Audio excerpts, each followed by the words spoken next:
Assalamu alaikum, students.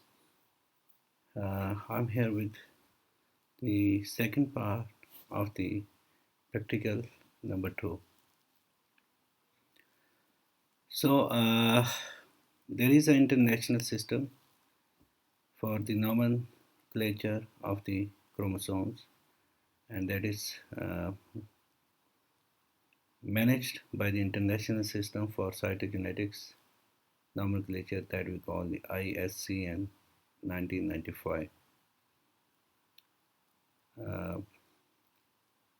According to this standard, these standards set by the ISCN, we know there are two arms of the chromosome. One is the short and one is the longer one, or sometimes the both arm could be of equal sizes. So short arm of the chromosome is named as P, small p. The long arm of the chromosome is named as Q. One we dye the chromosome so we can see different bending patterns. So these bands are numbered independently on short and long arms. It's not like that. If you are starting, for example, the diagram of the chromosome shown on the right side of your slide, we start from the bottom, we go 1, 2, 3, 4, and then the centromere, and then continues to that. No, it's not like that. Rather, if the centromere, no matter where is its location, on the one side of the centromere, the number would be different. On the second side, it would be different. And from the centromere, they would be named, for example, P10. P10 means on the short arm, the band number 10. Similarly, Q10 on the long arm, the band number 10. So these start from the centromere. So the closest to the centromere would be the 1, and then followed by 2, 3, 4, 5, 6, and onward.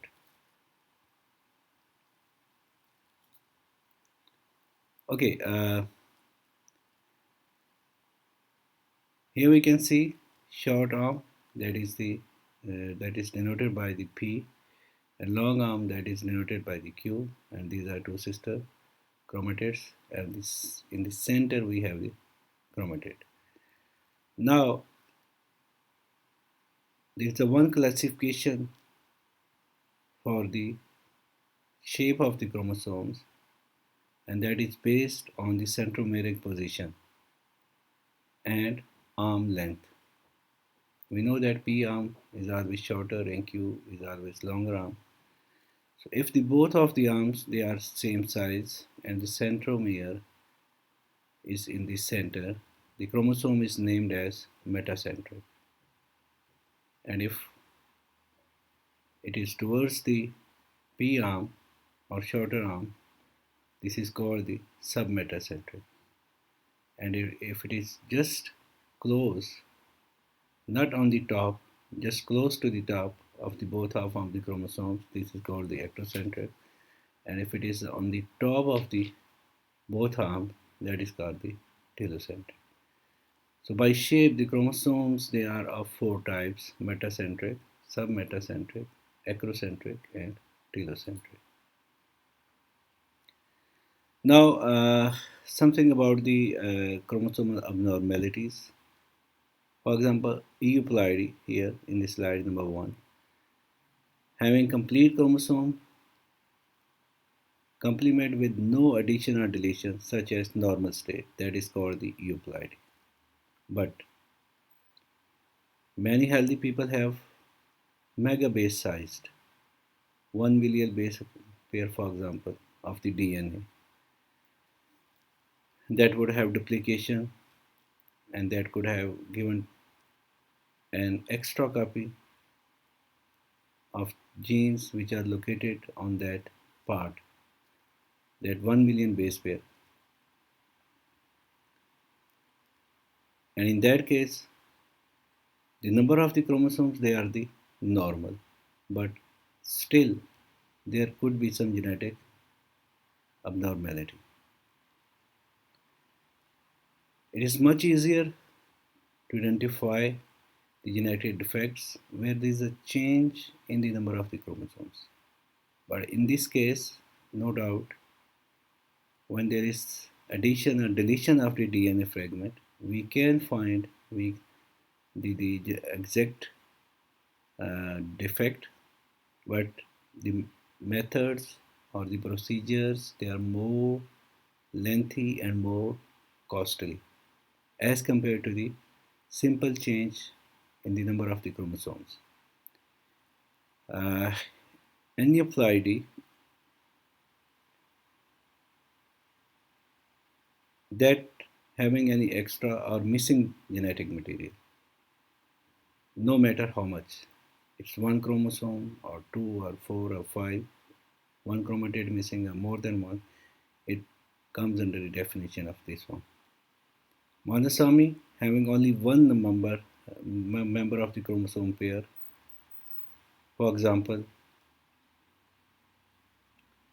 a female missing an X,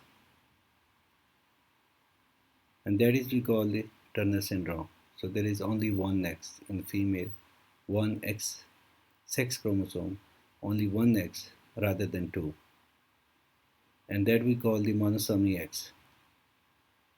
Another example, there could be extra, and that's the trisomy, having an extra number of the chromosome. It's not the pair, rather there are three, and that's called the Down syndrome, and it's trisomy. So definitely, example is that of the chromosome 21. So it have three copies of entire chromosome instead of two. Similarly, polyploidy, that would be having full set of extra chromosome. For example, tetraploid having the four sets. So in the mammals or in the animals, generally or almost, we are 100% sure there is no polyploidy. But in case of the plant cells, there is a polyploidy.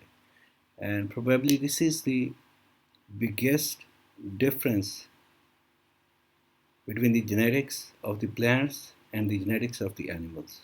Here we have 2n numbers of the chromosomes in case of animals or the human, but in case of plants it would be more than 2n, and still the plants could be working normal.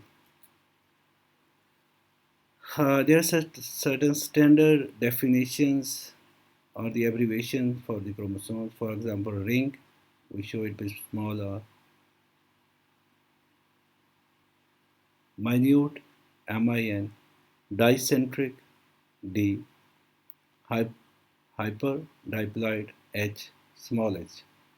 Chromosome gap, this is denoted by SG. Chromatid deletion, TD. Then the fragment indicated by small f. Eccentric fragment, AF, small a, small f. Translocation, that's the small t, a mechanism of the chromosome duplication. Then the triradial, that is indicated by small t, small r. Then the quadriradial, QR, small q, small r. Pulverized chromosome, indicated or short form is PU, small p, small u. Pulverized chromosome PU plus, then the pulverized cell, that is called the PUC. All this in small letters. Complex arrangement, CR. Polyploidy, PP, or the that we call the endo reduplication. So these are certain abbreviations used in the cytogenetic studies. Now we come to the bending of the chromosomes. There are different bending types listed over here: G bending, Q bending, C bending, R bending, T, NOR bending, high resolution bending, restriction endonuclease bending. The first one, G bending. So we age these slides for 10 days, then in normal saline treat with the trypsin 0.25% solution, and of course it will detach the cells by dissolving the protein component.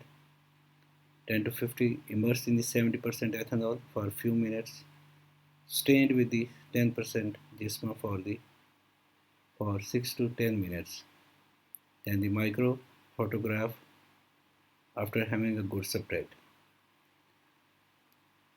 And finally, construction of G-banded karyotype with the help of the software and computers.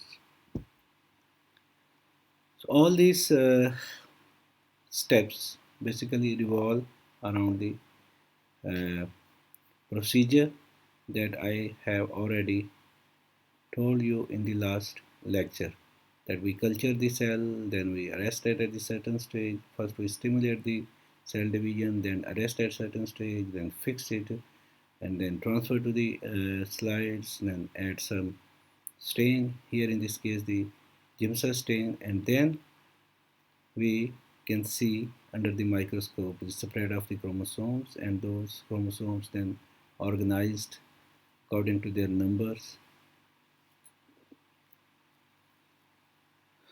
So this is something very important. We should remember that hundreds of genes are encompassed within a single G band. So when the bands are shown as a result of dyeing of the chromosomes with the help of some certain dyes, uh, here in this case was the Giemsa. So that's why it is called the G band. G stands for Giemsa. Uh,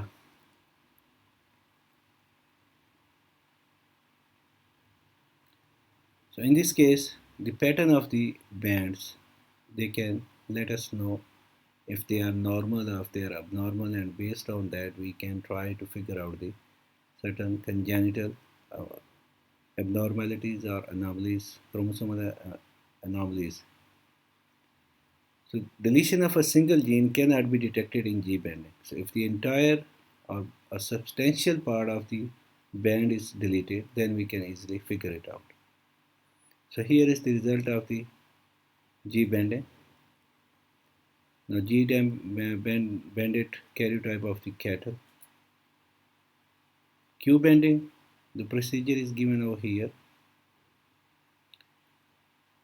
But the most important thing is the dye which we are going to use in the Q banding.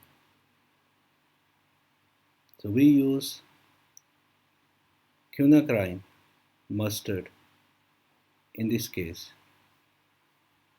5 milligram in 100 ml,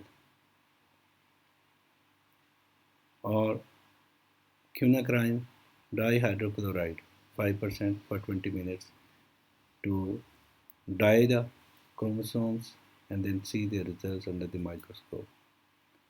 The procedure for C banding is given over here, and again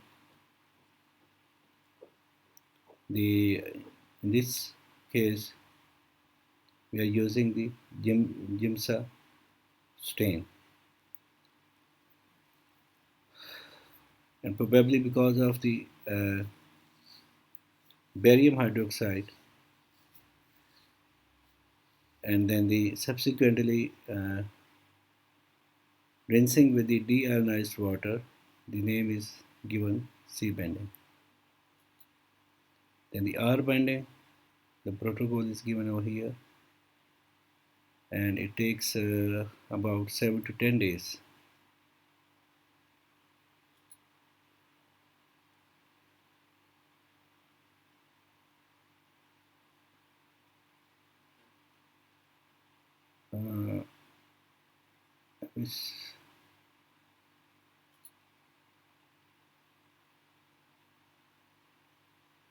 See the G banding,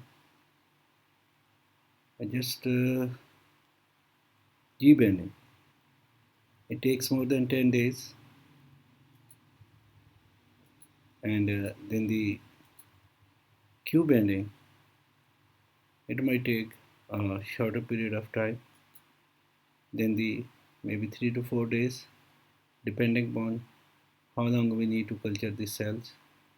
Similarly, it could be 3 to 4 days for the C bending, but in case of R bending, we need to age the slide for 7 to 10 days, and it will take longer period of time to get the results of the R bending.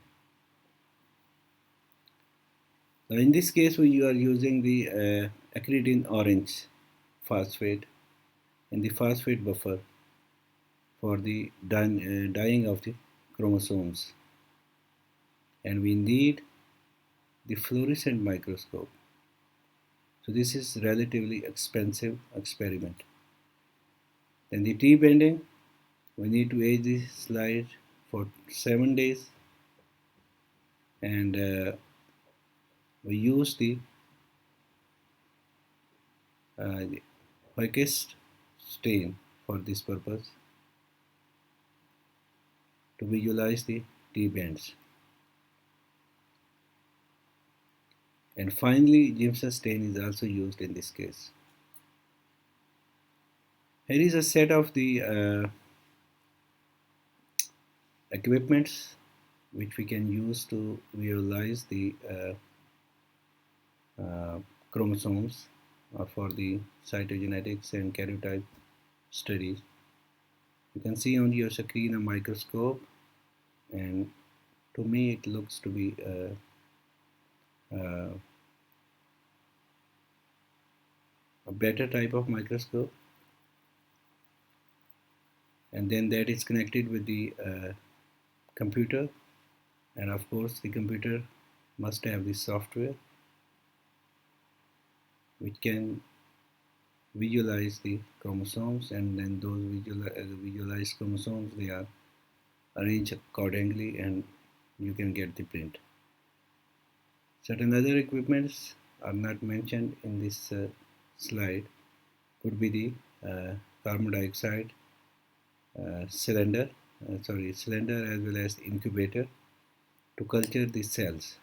So first you have to culture for a few days so that the division is there, and once the division is completed, cell division, or the most of the cells in the mitotic phase, then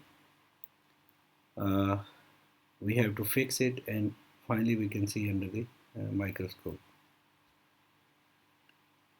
So this microscope, in my opinion, it looks like the fluorescent microscope, because there is a box just close to the computer screen that should be for the filters, different type of filters. There is one software, for example, iCross. This is a meta system, and this software generally is the part of the entire karyotyping setup. That includes the microscope, the computer, printer, and this is a complete set. And once you purchase the equipment from the company, they would definitely provide you the software.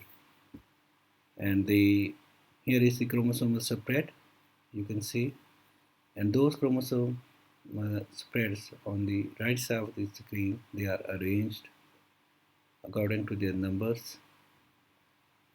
And in the software you might have the options to capture, add capture, object, threshold, mask, beta, delete, separate, overlaps, check objects, annotate, and after annotation you would have a picture of the chromosome shown above here in this diagram in the right top corner. So in this case it's saying the 46 chromosomes and the XX, so this is for the female. This was all about the karyotyping, and I will ask all the students to prepare your notebooks with this stuff. Write down all these things in your notebook, and I suggest you to write the date on which you listen the lecture on your practical notebook, and once the this corona crisis is over and the regular classes are there, at that time I can check, or Dr. Hafiz can check your notebooks according to the dates on which I delivered the lectures. So please stay at home and stay safe. Take care of your beloved ones by pushing them back to stay at home. This is the safest possible way to get through this crisis. Have good time, and please don't forget to continuously keep in touch and study on this course. Thank you very much.